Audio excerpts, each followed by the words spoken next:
اما بعد فاعوذ باللہ من الشیطان الرجیم بسم اللہ الرحمن الرحیم وبشر المؤمنین صدق اللہ العلی العظیم اللہم صلی علی سیدنا ومولانا محمد وعلی آل سیدنا ومولانا محمد مبارک وسلم علیہ مولاي صل وسلم دائما ابدا على حبیبک خیر الخلق كلهم هو الحبیب الذی ترجى شفاعته هو الحبیب الذی ترجى شفاعته هو الحبیب الذی ترجى شفاعته لكل هول من الاحوال مقتحم استغفر اللہ ربی من كل ذنب واتوب الیہ۔ بعد الحمد والصلاۃ، حضور نبی کریم صلی اللہ تعالی علیہ وسلم کے صحابہ کرام نے اپنی عملی زندگی سے تمام امت مسلمہ کو یہ پیغام دیا کہ سب سے بڑھ کر جس ذات سے اللہ کے بعد انسان کو محبت کرنی چاہیے، سب سے زیادہ جس سے انسان کو عقیدت رکھنی چاہیے، زندگی میں سب سے اہمیت کے حامل اگر کوئی ذات ہونی چاہیے تو وہ محمد مصطفیٰ صلی اللہ تعالی علیہ وسلم کی ذات مبارکہ ہے۔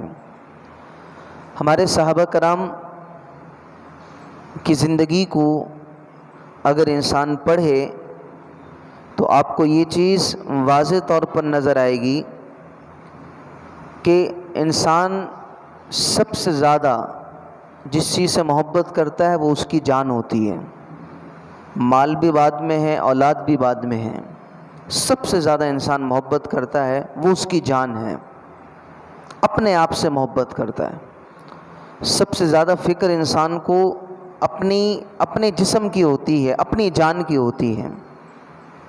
کہ یہ جان ہوگی تو پھر مال بھی کما سکتے ہیں، اپنی اولاد کی حفاظت بھی کر سکتے ہیں، اچھی زندگی بھی گزار سکتے ہیں۔ اگر یہی نہ ہو، جسم ہی نہ ہو، انسان کے پاس جو ہے جان ہی نہ ہو تو پھر نہ مال انسان کے کام آتا ہے، نہ اس کی اولاد کام آئے گی، نہ اس کی بیوی اس کے کام آئے گی۔ یہ سب کچھ کے لیے اس کے وجود کا ہونا ضروری ہے۔ اسی لیے انسان سب سے زیادہ اپنی جان سے محبت کرتا ہے، سب سے پیاری اس کو اپنی جان ہوتی ہے۔ ہمارے صحابہ نے ہمیں یہ پیغام دیا کہ اپنی جان سے بھی زیادہ جو ہے پیارے آقا صلی اللہ علیہ وسلم سے محبت کیا کرو، اور انہوں نے اپنے فعل سے انہوں نے کر بتایا باقاعدہ طور پر کہ اپنی جان سے زیادہ انسان کس طرح حضور سے محبت کرتا ہے۔ انہی صحابہ کرام میں سے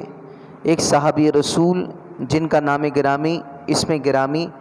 حضرت خبیب بن عدی رضی اللہ تعالی عنہ ہے۔ آپ رضی اللہ تعالیٰ عنہ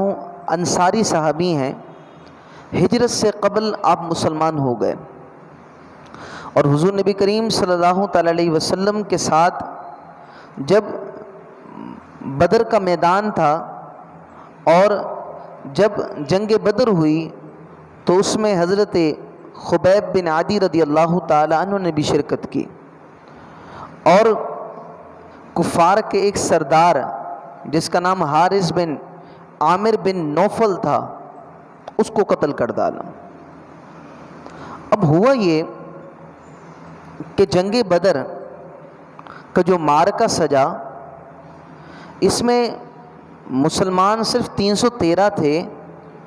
اور ان 313 کا بھی عالم یہ تھا کہ ان میں بوڑھے بھی تھے، بچے بھی تھے، ان میں ہر شخص جنگجو نہیں تھا، اور اکثر کے پاس جنگ کا ساز و سامان بھی موجود نہیں تھا، اور ان کے مقابلے کے اندر جو کفار تھے جو 1000 کی تعداد میں تھے وہ جنگجو بھی تھے، اور ان کے پاس جو ہے اعلیٰ قسم کا جنگ کا ساز و سامان بھی موجود تھا۔ لہذا کفار کے وہم و گمان میں بھی یہ بات نہیں تھی کہ آج کی ہم جنگ ہار جائیں گے، بدر کے میدان میں ہمیں شکست ہو جائے گی، ان کے وہم و گمان میں بھی نہیں تھا۔ اور شکست کیا ہوئی؟ اللہ نے اتنی غیبی مدد فرمائی مسلمانوں کی کہ کفار کو شکست بھی ہوئی، اور کفار کے بڑے بڑے سردار جو ہے اسی جنگ کے اندر واصل جہنم بھی ہوئے۔ لہذا اس وجہ سے جب بدر کے میدان سے کفار واپس لوٹے تو پورے مکے والے تمام کفار جو ہے وہ بہت غضب میں تھے، اور وہ منتظر تھے کہ کسی طرح ہمیں واپس موقع ملے اور ہم مسلمانوں سے جو ہے اپنی شکست کا بدلہ لے سکیں۔ اور وہ منتظر تھے کہ کوئی جنگ بدر میں شریک کوئی شخص ہمارے ہاتھ آ جائے تاکہ اسی شخص سے ہم جو ہے سب کے سب کا بدلہ لے سکیں۔ ہوا یہ، حضرت خبیب بن عدی رضی اللہ تعالیٰ عنہ کفار کے ہاتھ آ گئے، کفار کے ہاتھ آ گئے، کفار ان کو لے کر آئے۔ تو وہ حرمت والے مہینے تھے، جو حرمت والے 4 مہینے ہیں، تو اس کے اندر جو ہے کفار بھی جنگ نہیں لڑا کرتے تھے۔ اتفاق یہ ہوا حرمت والے مہینے میں کفار نے جو ہے حضرت خبیب کو پکڑ لیا۔ اب حضرت خبیب مسلمان بھی تھے، پھر حضرت خبیب جنگ بدر میں شریک بھی تھے، اور حیران کن بات یہ ہوئی کہ جنگ بدر کے اندر جس کو مارا تھا حارث بن عامر کو، ان کے بیٹے بھی موجود تھے، اور ان کے بیٹوں کے ہاتھ جو حضرت خبیب بن عدی رضی اللہ تعالیٰ عنہ آ گئے۔ تو ان کو اس چیز کا غصہ بھی تھا۔ پھر سارے کے سارے کفار کو اس بات کا بھی غصہ تھا کہ ہم میں سے بڑے بڑے سرداروں کو اس جنگ میں جو ہے واصل جہنم کیا گیا۔ ان تمام کا غصہ تھا، اور ان کے پاس شخصیت کون تھی؟ ایک، اور وہ صحابی رسول حضرت خبیب بن عدی رضی اللہ تعالیٰ عنہ تھے۔ اب انہوں نے ان کو قید کر دیا اور اعلان کر دیا تمام مکہ والوں کو کہ تمام کے تمام لوگ مقام تنعیم پر، جہاں مسجد عائشہ ہے اس وقت، حرمت والے مہینے جب ختم ہو جائے کہ تمام کے تمام لوگ وہیں پر آ جانا، اور جس جس کے گھر کا کوئی فرد جو ہے جنگ بدر کے اندر مرا ہے وہ لوگ آ جانا، اور یہ جو ہمیں جنگ بدر کا ایک شخص حضرت خبیب ملے ہیں، کہا تم سب جو ہے اس سے بدلہ لے لینا۔ لہذا تمام کفار جو ہے تیاری میں تھے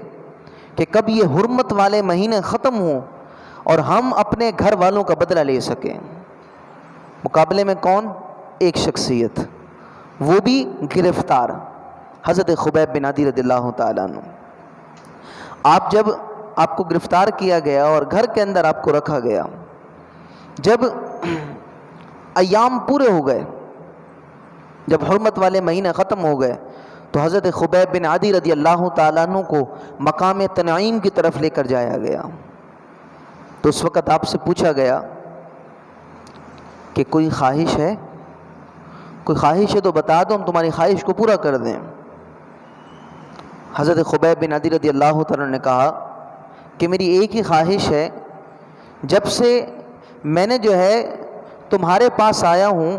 اور تم نے جو ہے مجھے قید کے اندر ڈالا ہے، تم نے مجھے عبادت نہیں کرنے دی، میری ایک ہی خواہش ہے کہ میں طہارت کر جو ہے نماز ادا کر لوں۔ انہوں نے کہا ٹھیک ہے، تمہاری آخری خواہش ہے، ہم تمہاری آخری خواہش کو پورا کر دیتے ہیں۔ اب حضرت خبیب بن عدی رضی اللہ تعالیٰ نے نماز پڑھی اور جلدی جلدی پڑھی، 2 رکعت نفل ادا فرمائی۔ جب آپ نے 2 رکعت نفل ادا فرمائی اور مختصر، تو کفار حیران ہوئے۔ کفار نے کہا اے خبیب، تجھے معلوم ہے کہ تیرے ساتھ ہم کیا کرنے والے ہیں،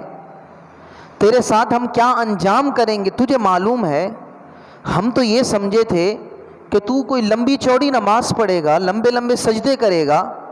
تیرا قیام لمبا ہوگا، لیکن ہمیں تو حیرانی ہوئی کہ تو نے 2 رکعتیں پڑھی، وہ بھی مختصر۔ حضرت خبیب بن عدی رضی اللہ تعالیٰ نے کہا کہ دل تو یہی چاہتا ہے کہ جب قیام کیا جائے اللہ کی بارگاہ میں تو اس قیام میں سارا کا سارا دن گزر جائے، جب رب کی بارگاہ میں جو ہے سجدہ کیا جائے تو ساری رات سجدے میں ہی مکمل گزر جائے۔ لیکن بات یہ ہے میں نے مختصر نماز اس وجہ سے پڑھی ہے کہ کہیں تمہارے ذہن میں یہ بات نہ آ جائے کہ دیکھو محمد عربی کا غلام موت سے ڈر کر جو ہے نماز کو لمبا پڑھ رہا ہے، کہ تمہارے ذہن میں یہ بات نہ آ جائے، اس وجہ سے میں نے مختصر سی 2 رکعتیں پڑھی ہیں۔ حضرت خبیب بن عدی رضی اللہ تعالیٰ عنہ جس گھر کے اندر موجود تھے، اس گھر کے اندر رہنے والے لوگ یعنی عقبہ کی بیوی وہ کہتی ہے میں حضرت خبیب کے اخلاق سے بڑی متاثر تھی۔ حضرت خبیب نے مجھے یہ بات کہی تھی، جب ہم کھانا دینے جاتے تھے، باقی ہم ہتھکڑیوں کے ساتھ باندھے رکھتے تھے، کھانے کے وقت ہتھکڑی کھول دیتے تھے، تو وہ مجھے جو ہے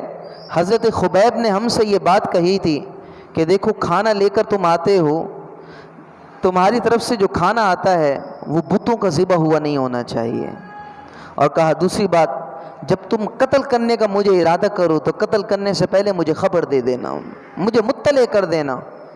کہ تم جو ہے مجھے قتل کرنے والے ہو۔ چنانچہ عقبہ کی بیوی کہتی ہے میں کبھی کبھی حیران ہوتی تھی کہ ہم نے تو حضرت خبیب کے ہاتھوں کو باندھا ہوا ہوتا تھا، لیکن کبھی کبھی جب میں اندر جاتی تھی تو حیران ہوتی تھی کہ حضرت خبیب کے پاس جو ہے انگور کے خوشے موجود ہوا کرتے تھے، انگور موجود ہوتے تھے، جبکہ انگور کا اس وقت موسم ہی نہیں تھا۔ تو میں حیران ہوتی تھی کہ یہ حضرت خبیب کے پاس یہ انگور کہاں سے آ گئے ہیں، جبکہ نہ انگور کا موسم ہے، نہ ہمارے علاوہ کوئی اندر آیا ہے، نہ خبیب باہر گئے ہیں، تو آخر یہ انگور کے توشے کہاں سے آئے ہیں؟ وہ اللہ رب العزت کی طرف سے جو ہے حضرت خبیب رضی اللہ تعالیٰ عنہ کے لیے انعام آیا کرتا تھا، کیونکہ اسلام کے آپ وہ عظیم صحابی ہیں، وہ عظیم مجاہد ہیں کہ جن سے بدلہ لیا گیا، کن کا؟ تمام غزوہ بدر کے جو کفار مرے ہیں تمام کا بدلہ کس سے لینا تھا؟ فقط ایک شخص حضرت خبیب بن عدی رضی اللہ تعالیٰ عنہ سے۔ اور جب انسان کو معلوم ہے کہ انسان کی موت قریب ہے، اور اس کے ساتھ ساتھ انسان کو یہ بھی معلوم ہو کہ موت بھی قریب ہے اور میرے مقابل جو لوگ ہیں وہ ہیں بھی تعداد میں زیادہ، اور ایک نے نہیں ہزاروں لوگوں نے اپنا بدلہ مجھ سے ہی لینا ہے، ایسے بندے کے دل میں تو خوف ہونا چاہیے۔ لیکن کیونکہ حضرت خبیب بن عدی رضی اللہ تعالیٰ عنہ اپنا یہ دل حضور پر نچھاور کر چکے تھے، اپنا یہ دل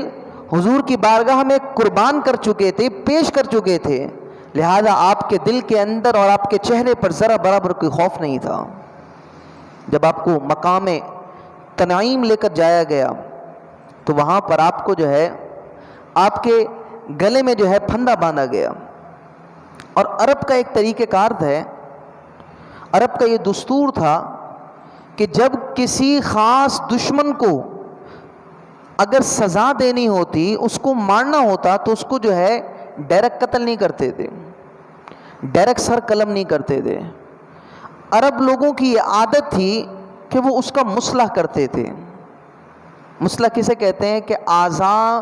کو، مختلف اعضاء کو کاٹ دینا، مختلف اعضاء کو کاٹ دینا۔ تو لہذا کفار نے یہ اعلان کیا تھا کہ جتنے بھی لوگ ہیں کفار، جنہوں نے بھی بدلہ لینا ہے مسلمانوں سے، وہ تمام آ جاؤ، اور اپنے انداز سے جس طرح چاہو تم اس سے بدلہ لے سکتے ہو۔ حضرت خبیب کو معلوم تھا کہ اب انہوں نے میرے ساتھ کرنا کیا ہے، انہوں نے صرف جو ہے پھانسی نہیں دینی تھی، حضرت خبیب بن عدی رضی اللہ تعالی عنہ کے ساتھ انہوں نے وہ عرب کے دستور کے مطابق مصلح کرنے کا ارادہ رکھا تھا۔ چنانچہ جب حضرت خبیب بن عدی رضی اللہ تعالیٰ عنہ کو لٹکایا گیا تو اس کے بعد آپ پر تیر بسائے گئے، تیر سے آپ کو زخمی کیا گیا، اس کے بعد تلوار سے آپ کی انگلیوں کو کاٹا گیا، اس کے بعد آپ کے ہاتھوں کو کاٹا گیا، آپ کے کان کو کاٹا گیا، ایک ایک عضو کو کاٹا جا رہا تھا۔ جب یہ تمام معاملات ہوئے، حضرت خبیب خاموش تھے۔ اس وقت ایک شخص نے ایک جملہ کہا خبیب اتنی تکلیف جھیل رہے ہو، تمہارے دل میں یہ بات تو آتی ہوگی کہ کاش تمہاری جگہ یہاں پر وہ محمد ہوتا صلی اللہ تعالی علیہ وسلم کہ جن کی وجہ سے تم یہ تکلیف اٹھا رہے ہو۔ حضرت خبیب پہلے تو خاموش تھے، جب انہوں نے دیکھا کہ میرے پیارے آقا پر بات کی جا رہی ہے تو انہوں نے کہا کہ تم یہ بات کرتے ہو کہ میری جگہ حضور صلی اللہ علیہ وسلم ہوتے؟ کہا یہ تو دور کی بات ہے، میں تو یہ بھی برداشت نہیں کرتا کہ پیارے آقا صلی اللہ علیہ وسلم کے پاؤں مبارک پر کانٹا چبھے اور خبیب جو ہے وہ اپنے گھر میں بیٹھا ہوا ہو۔ تم کہتے ہو کہ یہ تکلیف حضور کے ساتھ، کہا حضور کو کانٹا چبھے ہم تو یہ بھی برداشت نہیں کر سکتے، چھ جائے کہ اتنی بڑی تکلیف۔ پھر حضرت خبیب بن عادی رضی اللہ تعالیٰ عنہ کو آپ کے مختلف اعضاء کو جب کاٹا جا رہا تھا، کاٹتے کاٹتے جب اختتام ہوا سر کی طرف کہ اب سر کو کاٹنا تھا اور آپ کی زبان مبارکہ کو کاٹنے کی بات آئی، اس وقت آپ نے اس تکلیف کے اندر کہ آپ کے اعضاء کٹے ہوئے ہیں، تیر کی برسات ہے اور جسم پر مختلف جو ہے تلوار کے زخم موجود ہیں، اس وقت آپ نے کچھ اشعار کہے، کچھ اشعار اس وقت آپ نے کہے۔ آپ نے اس وقت یہ اشعار کہے، کہا وَلَسْتُ أُبَالِي حِينَ أَقْتَلُ مُسْلِمًا عَلَىٰ أَيِّ جُنْبٍ كَانَ لِلَّهِ مَصْرَعِي، کہا مجھے اس چیز کی کوئی پرواہ نہیں کہ میں قتل کیا جا رہا ہوں، مجھے اس چیز کی خوشی ہے کہ میں مسلمان ہو کر قتل کیا جا رہا ہوں۔ وَلَسْتُ أُبَالِي حِينَ أَقْتَلُ مُسْلِمًا، مجھے اس چیز کی کوئی پرواہ نہیں ہے کہ مجھے قتل کیا جا رہا ہے، مجھے تو خوشی ہے کہ میں مسلمان ہونے کی حالت میں قتل ہو رہا ہوں۔ عَلَىٰ أَيِّ جُنْبٍ كَانَ لِلَّهِ مَصْرَعِي، مجھے اس بات کا بھی غم نہیں ہے کہ مجھے وہ کس پہلو پر جو ہے موڑ کر، کس پہلو پر لٹا کر شہید کریں گے۔ یہ کس لیے آپ نے جملہ کہا تھا کہ جیسے ہی آپ کو اب زبان کو کاٹنا تھا، اس کے بعد آپ کو پھانسی دینی تھی، تو جیسے ہی یہ معاملہ ہونے لگا تو دیکھا تو آپ کا منہ قبلے کی طرف تھا، تو کفار کے ایک سربراہ نے کہا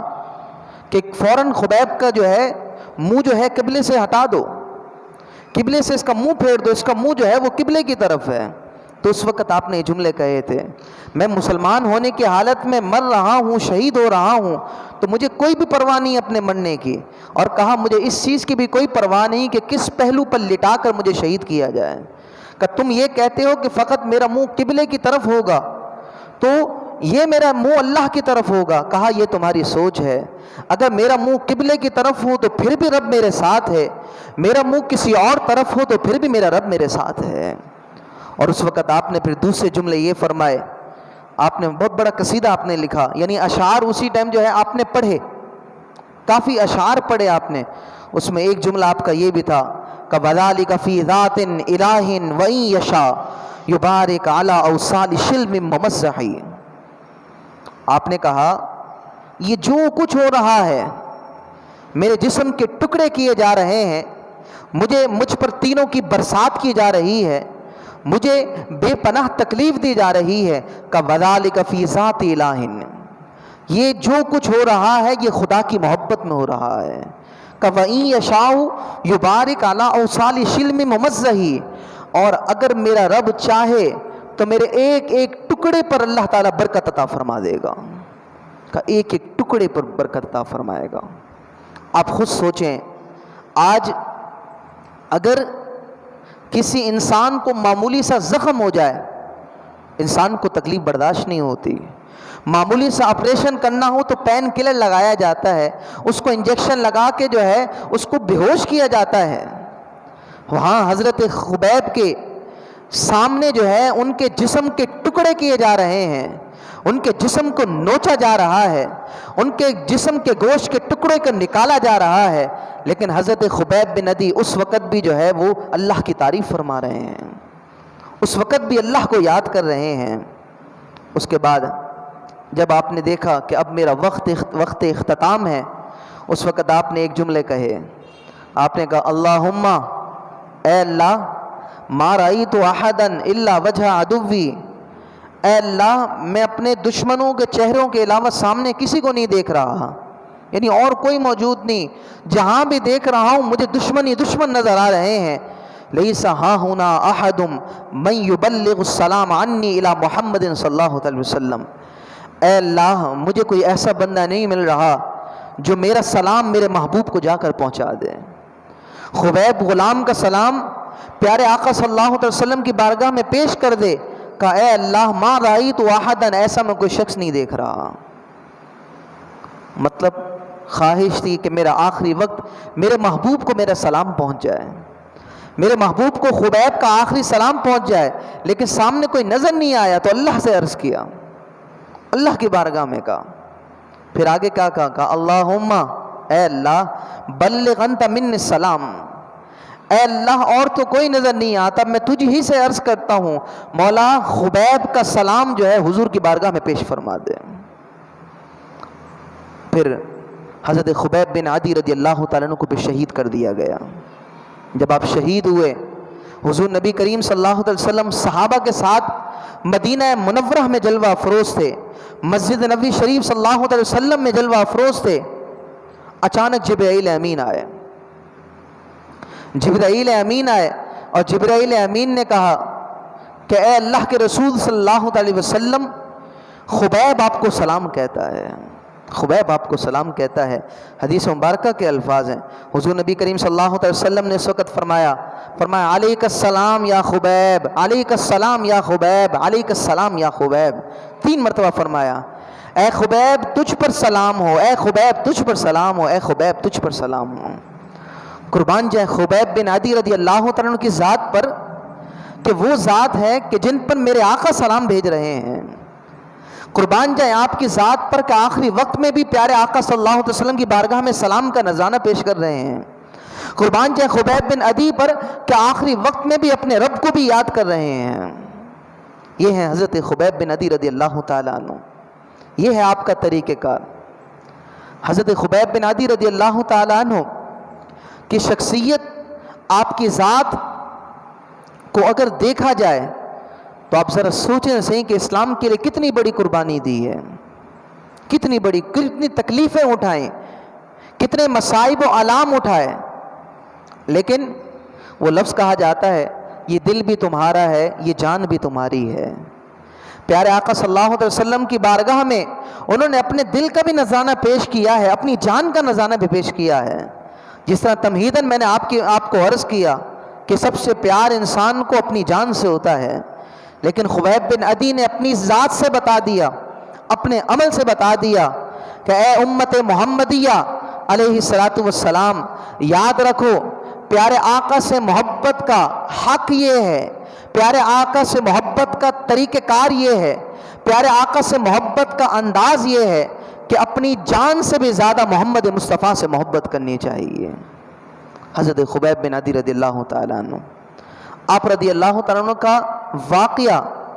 جب صحابہ کرام کے سامنے ذکر کیا جاتا تھا، صحابہ کرام جب سنتے تو آپ رو پڑتے تھے. وہاں پر ایک شخص موجود تھے جو بعد میں اسلام لے آئے تھے، اور وہ حضرت خبیب کے اسی انداز کو دیکھ کر مسلمان ہوئے تھے. حضرت خبیب کے اسی انداز کو دیکھ کر مسلمان ہوئے تھے کہ سولی پر چڑھنے والا انسان بھی جو ہے اس وقت جو ہے اللہ کو یاد کر رہا ہو، اپنے محبوب کی تعریف کر رہا ہو،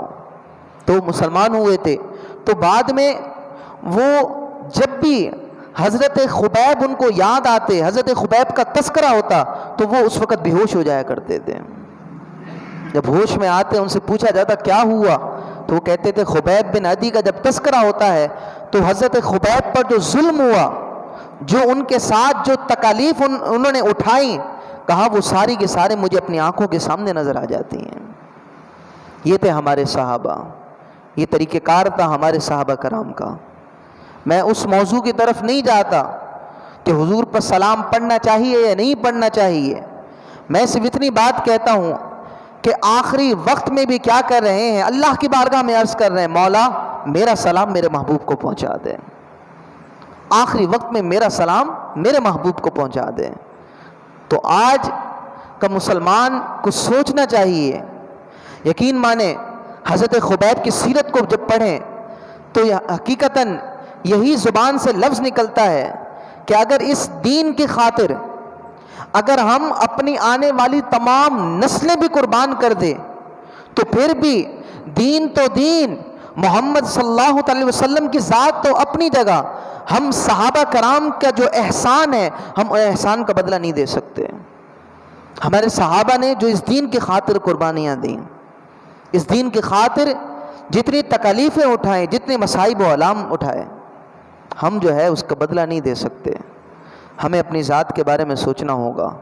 ہم سوچیں کہ ایک طرف وہ صحابہ کرام آخری وقت میں بھی رکعت 2 رکعت نفل پڑھ رہے ہیں، جب ان سے آخری خواہش پوچھی جائے تو وہ کہتے ہیں ہمیں 2 رکعت نفل پڑھنی ہے، اور آج کا مسلمان جو ہے وہ فرض نماز پڑھنے کے لیے تیار نہیں۔ آج کے مسلمان کے پاس اتنا وقت بھی موجود نہیں ہے۔ آج کے مسلمان کے پاس اللہ کا دیا ہوا پیغام قرآن مجید فرقان حمید پڑھنے کا بھی وقت نہیں ہے۔ لہذا میرے دوستوں، ہمیں سوچنا چاہیے، اس حوالے سے غور و فکر کرنا چاہیے۔ اللہ کی بارگاہ میں دعا گو ہوں، اللہ رب العزت حضرت خبیب بن عدی رضی اللہ تعالیٰ عنہ کے صدقے اللہ تعالیٰ وہ عشق، وہ محبت ہم تمام کو عطا فرمائے۔ وما علینا الا البلاغ المبین۔